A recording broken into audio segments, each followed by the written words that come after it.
In the third millennium, where we are, when whatever monarchs and kings and queens and so on are little more than figureheads, remnants that are no longer functional, but usually objects of gossip, despite having banquets, royal banquets, and carriages and all those sorts of things. You might ask, well, why are we celebrating a feast called Christ the King? There are several reasons, I think, why we do this. It's a relatively late feast of the liturgy, 1925. So you might say, well, why 1925? Why not some other time? It's always worth asking these questions. And there is a historical explanation, a political explanation, and a liturgical explanation. I'll touch very briefly on each one. Then I want to look at the readings, and then I want to make 3 points, very simple ones that you can remember: perspective, patience, and perseverance. 3 P's. Had the USC football team practiced these, they would have won. So first of all, historical. 1925. I'm guessing that this is one explanation you would not have picked up on.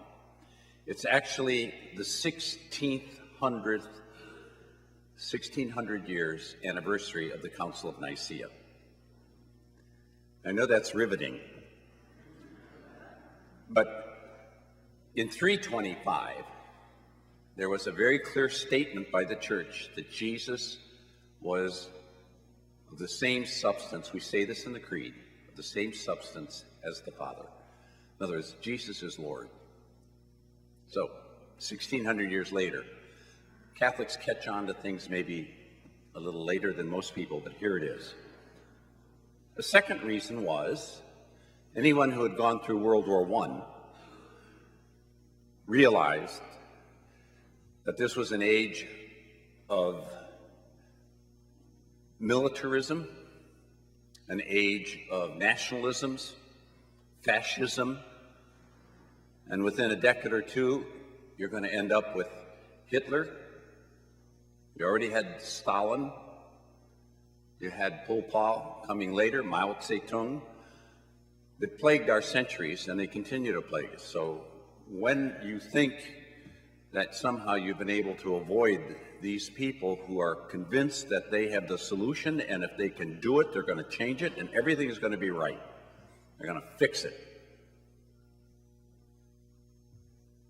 Some of you are old enough, a number of you are actually old enough, I'm kidding, to remember the musical Camelot. Remember it? I thought of that when I thought about this perfect kingdom, the utopian. Utopian, utopos in Greek means no topos, no place. It doesn't exist. And when you think you have the solution, heads roll, because you're going to get it done. But when you look at the Camelot, I grabbed the lyrics off the computer last night, and I pictured Richard Burton singing this. The law was made a distant moon ago. July and August cannot be too hot. There's a legal limit to snow here in Camelot. The winter's forbidden till December, and exits March the 2nd on the dot. By order, summerlings through September in Camelot. The rain may never fall till after sundown. We just like it to fall someday. By 8, the morning fog must disappear. In short, there's simply not a more congenial spot for happily ever aftering than here in Camelot. It actually doesn't exist. And if we think that we can make this happen, we've underestimated our potential for sin and for the need for forgiveness and all those sorts of things. If you look at the readings, the liturgical celebration. Liturgical celebration is very simple. When you put something in the calendar every year, you have to revisit it.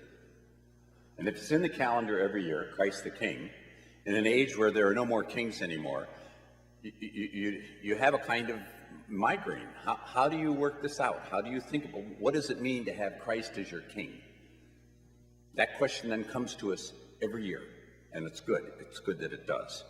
Let's take a look at the readings. They're very short, from the book of Daniel and the book of Revelation.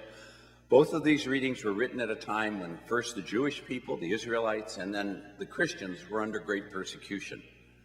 So the book of Daniel is about 160, 170 years before Jesus. The Syrians were attacking the Jews. Things were very difficult. So they talked about someone coming on the clouds. The same phrase is used in the book of Revelation. In that first reading, there are several mentions, actually 3, of dominion.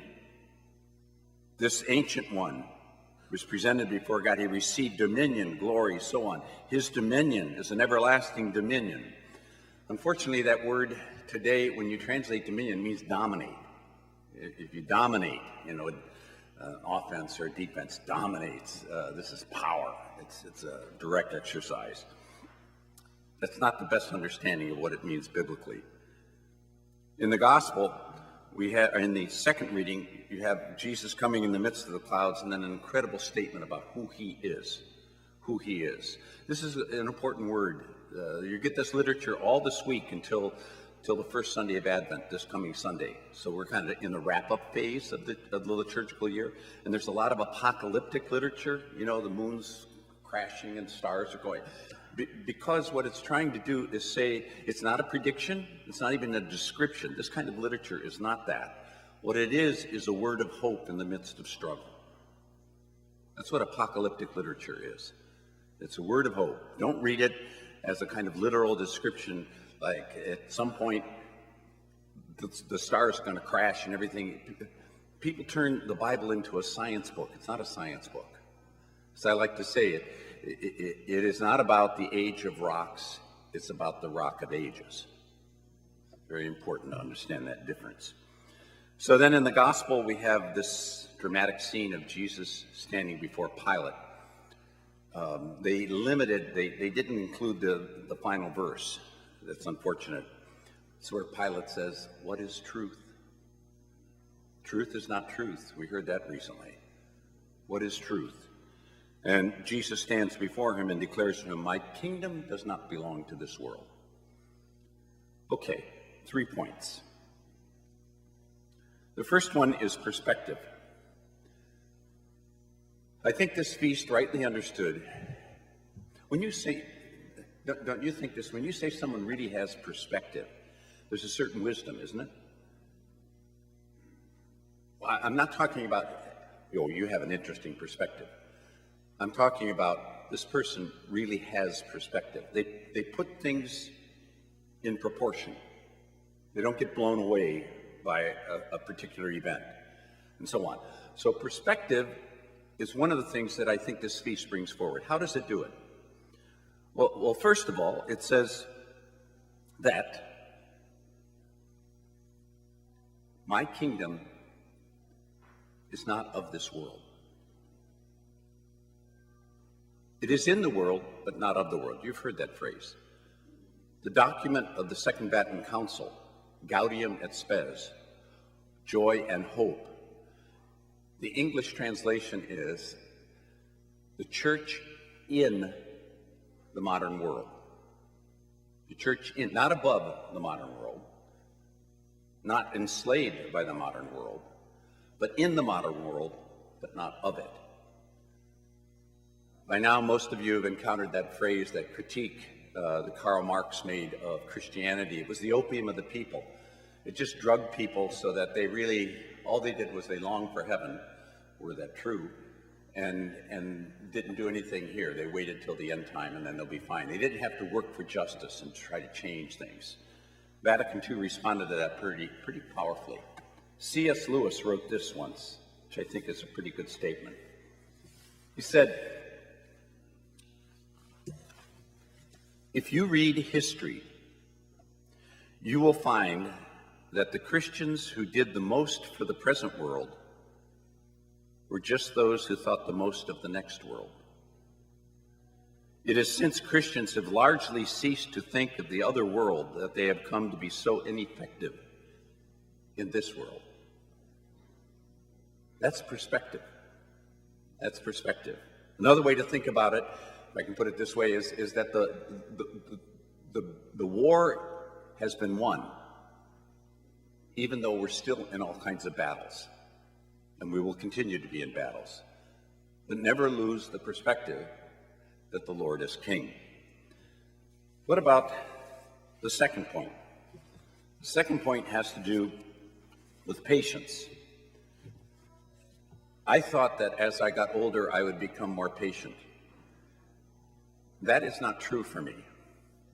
I actually have a shorter fuse now than I used to.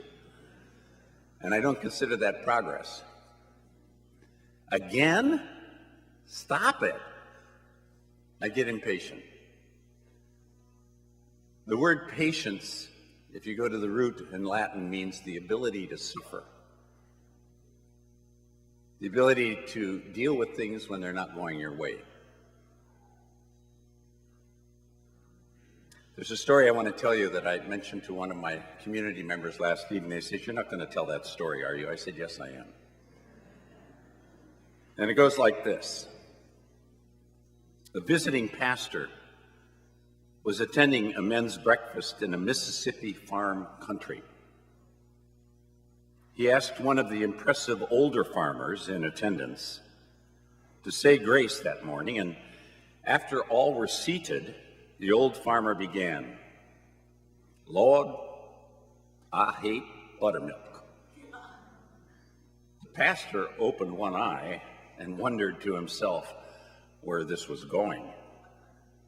Then the farmer proudly proclaimed, "Lord, I hate lard." Now the pastor was really worried. However, without missing a beat, the farmer prayed on, "And Lord, you know, I don't care much for raw white flour." Just as the pastor was ready to stand and stop everything, the farmer continued, "But Lord, when you mix them together and bake them up, I do love fresh biscuits. So Lord, when things come up we don't like, when life gets hard, when we just don't understand what you are saying to us, we just need to relax and wait till you are done mixing. And probably it'll be something even better than biscuits. Amen." All right, maybe I shouldn't have read that. It's a little corny, but in fact, it makes the point. You know, when things can't figure them out and so on, it says in Vatican II very clearly, though this doesn't always look this way, that don't expect the hierarchy of the church to have answers to every question. You might say, duh, well, of course. But that's never been admitted in an official teaching. We don't know. There are things we don't understand. There are things that would be wise if we had some perspective and we had some patience. We'd say, well, time will, my mother used to say this always, time will tell. I don't think she knew that Cardinal John Henry Newman put it a little more eloquently. He said, truth is the daughter of time. Truth is the daughter of time. It takes time to see some things. I see freshmen at USC that are in panic because they're not sure what their major is.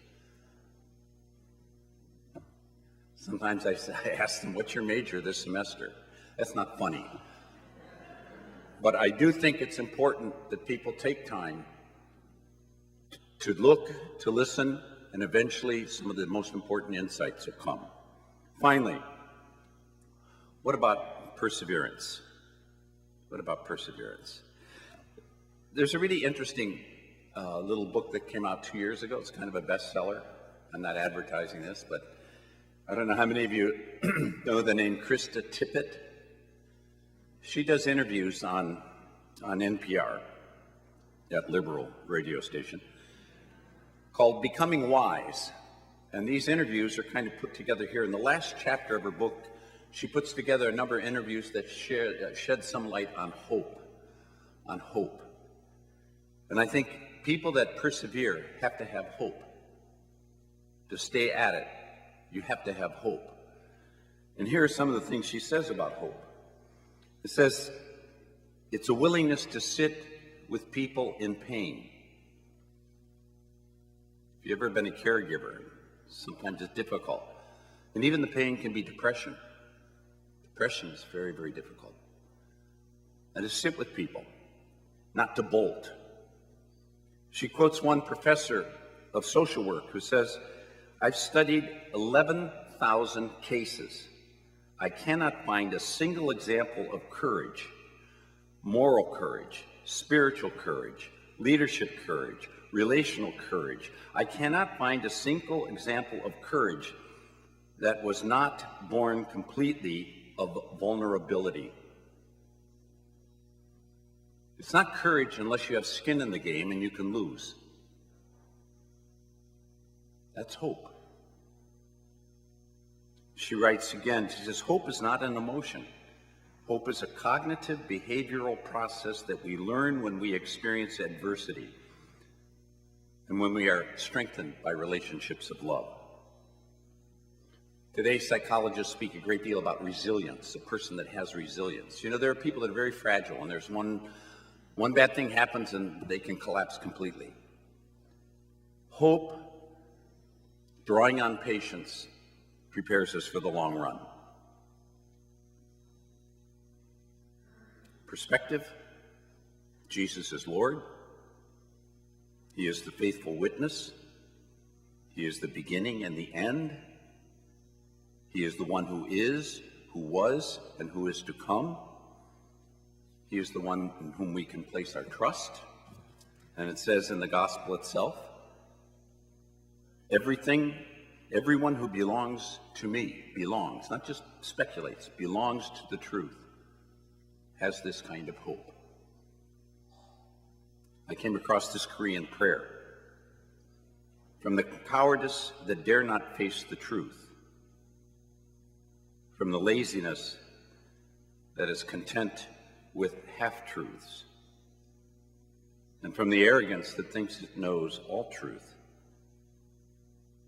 good Lord, deliver us to the truth that makes us free, to the truth that keeps us to see, to the truth that makes its home in thee.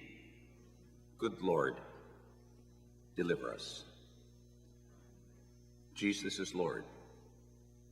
It's reason for us to persevere, to be patient, and to keep perspective.